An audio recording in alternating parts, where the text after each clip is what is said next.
And welcome back to Olympia's Ingersoll Stadium.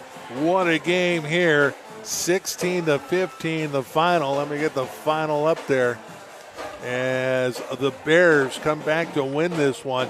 This is the Alderson's Awards West postgame show for trophies, awards, t-shirts, and so much more. Go to aldersons.net for their full catalog. Paul Beatty along with Tony Davila. Special thanks to Mia Colvin, who did a great job. Her first time ever working the camera and doing a little broadcasting. She is a journalism student here at Olympia, and that is one of the things that we like doing is working with schools, video production classes, and journalism students that are interested in media. And we know that sometimes things aren't perfect, but the training and the experience that they're getting is just remarkable, and they get better very quickly at this. And so many thanks for throwing Mia in the fire here, and she came out and did a great job for us.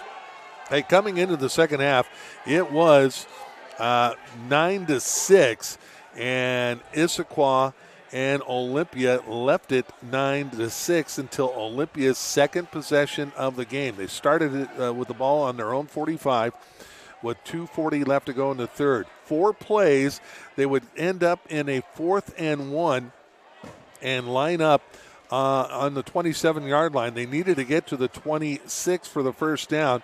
Instead, they lined up for a 37-yard field goal, and Eli Frost drilled it.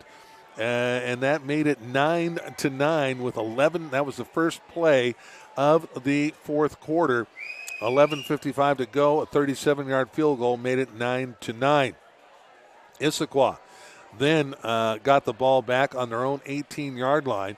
On the first play, Kirkpatrick went for Chase Steppen and had Chase wide open, and Chase just could not bring the ball in. It just rolled off his fingertips. Would have been a touchdown. Would have been a one-play return. Instead, there was a fumble. Luke Smith recovered it for Olympia a couple of plays later, and Olympia would take over on the 24-yard line of Issaquah.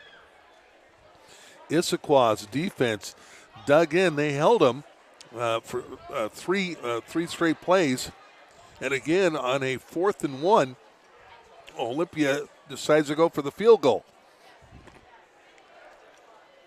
This time, disaster strikes as the ball is blocked. The field goal kick is blocked, and Austin Staples scooped it up about the 25-yard line and went 75 yards into the end zone for the touchdown with 9:33 left to go. The extra point hit the upright, no good, leaving it 15-9, and that boy would sure play into the final score. Olympia would get the ball back, turn it over on downs. Issaquah would punt it away. Olympia then got it back with 4:48 left to go on their own 26-yard line. 6 plays, and they'd get on the 5th play. They got it over the 50-yard line to the 49 of Issaquah with just about 2 minutes left to play.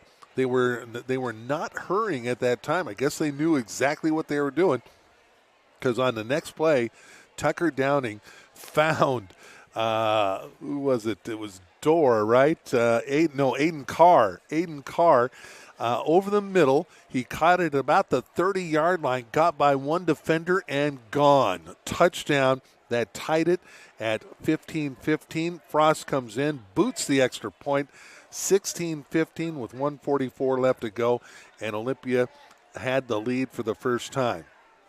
They would kick off, and after another holding penalty, Issaquah would start with the ball on their own 21-yard line with 1:44 left to play. In the end, they'd get to a 3rd and long, and an interception by Sam Rigg back on his own 36-yard line, and that is where Olympia would have the ball with 1:12 left to go. 3 plays, and Issaquah had all 3 timeouts left and then forced the punt. Issaquah would get it on their own 38-yard line, and on 4th and I can't remember, was it 4th and 5? Something the like last that. play. They had to throw it deep. They threw it deep. It got picked off by Sam Rigg. Again, back inside his own 20-yard line or so back there, and that ended the game. They just needed to down it, and Olympia comes away with a 16-15 win, and they improve to 1-1 on the season. Issaquah will take their first loss and drop to 1-1 as well. And it looks like Tony is ready with the numbers. That I am. All right, let's go with Issaquah first. Alex Kirkpatrick was 11 of 27 passing for 101 yards and 2 interceptions. Receivers, Fitzgerald had 2 catches for 27. Trice had 2 catches for 3 yards. Sharp 2 catches for 23. And Mishaki had 1 catch for 5. That was all in the first half. None of them caught a pass in the second half. Janalia had 1 catch for 17. Hansen had 2 catches for 23. And Zhao had 1 catch for 3 yards. Those were all the receivers in the second half for 101 yards receiving. Rushing the ball, Mishaki had 25 carries for 138. Kirkpatrick, 1 carry for 2 yards. Chang, 3 carries for 5 yards. 145 yards of rushing. 246 total yards of offense for the Eagles, but they did have that safety in there, and then I didn't include that 75-yard blocked field goal return for the touchdown in there as well. And then also it was Edwards that had the interception in the first half. So there is all of their yards. For the Olympia Bears, Downing ends up 25 of 37 passing, 245 yards, 2 touchdowns, and an interception. Nutu had the 2 passes attempts in the first half, 1 for 2 passing for no yards. Receiving, Fitzmay, 3 catches, 10 yards. Betts, 7 catches for 69 yards. Miller, 6 catches, 65. DeBoard had 3 catches for 21. Kronmeyer, 2 for 11. Rigg had the 1 catch for 10 yards, but that was for a touchdown. McKay had 2 catches in the second half for 11 yards, and then Carr had just the 1 catch, but it was a huge catch. 49 yards and a touchdown for Carr. There is the receiving total for 245. Rushing, McKay, 17 carries, 73 yards. Miller, 2 carries for 7. Downing had 6 carries, ends up at 0. He made up the ground off those 2 big sacks. And then Ukwu had 1 carry for negative 179 yards rushing there. They end up with 324 yards of offense for Olympia. 2 massive interceptions by Sam Rigg in the second half, the one to seal it, and then that one that was basically a long punt.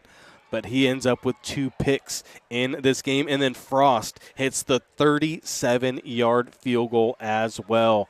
That ends up being kind of one of the difference makers in this one. No question about it. All right, it is now time for our Thorbeck's MVP Game Award, brought to you by Thorbeck's Athletic Club. Strong today, stronger tomorrow, strongest together at Thorbeck's.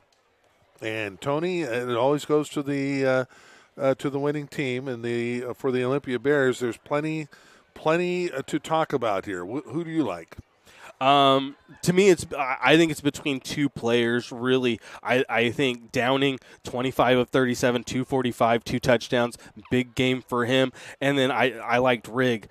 Every time he touched the ball, there seemed to be something good going on. He caught the touchdown pass in the corner of the end zone and had the 2 interceptions on defense as well. I forgot to give Luke Smith his love, too. He did get that fumble recovery as well on defense.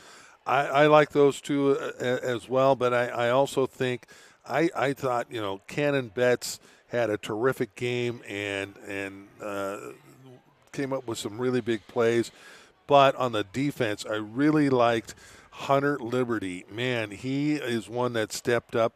Johnny Babbitt had a couple of really big plays as well. And Brandon Barrett early on in the first half really kept Olympia in the game almost by himself. If he could have just brought in one of those mini balls that hit him in the hands, he had 3 interceptions bobble in and out of his hands. Yeah, exactly. But I think in the end that, the quarterback tonight is one that stuck out to me. I like Downing a lot. And, again, 25 of 37. You get 37 pass attempts. You throw 2 touchdowns. That 1 interception was at the very beginning of the game on that first drive. That bounced around. Yeah, it bobbled around up in the air, and it was just one of those tip drill interceptions. That's one of those that I want to see it in the pros too. If it hits your receiver in the hands, that's not an interception on the quarterback. That shouldn't have been, that's for sure. All right, we're going to go with Tucker Downing as our MVP of this game. All right, that's going to do it for us tonight. Olympia gets the job done, 16-15. Thank you for watching. We'll catch you next time here on the Eli and the NFHS Sports Networks.